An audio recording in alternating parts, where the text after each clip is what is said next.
The Lord speaks through Joshua to briefly tell the history between God and his people Israel.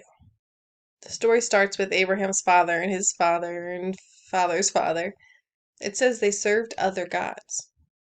God had not personally, intimately made himself known. He was known in the stars and in the thunder and in the mountains and the flowers, but he hadn't revealed himself to them personally.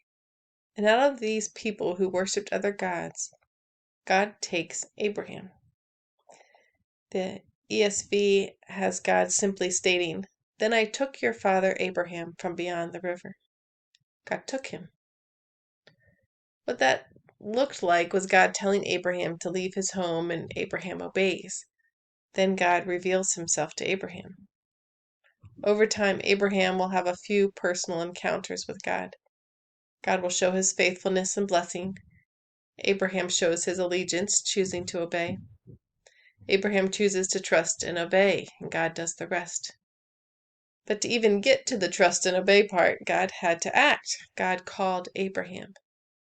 God gives us the chance to act, to trust and obey. God's faithfulness and blessing are on the other side. What we see before us is leaving behind our understanding, all that we know that seems smart, true, logical, prudent, practical, safe, convenient, satisfying, comfortable. But God doesn't just call us, He gives us everything we need to obey. He is even the author of our faith.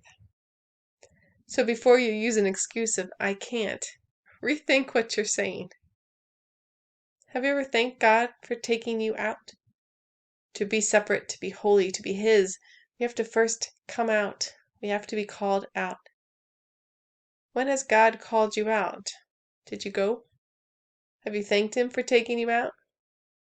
If you can't see a time when you turned from the old to embrace the new God was calling you to, surrender your life to God. Tell Him you'll follow and listen for the call to trust and obey.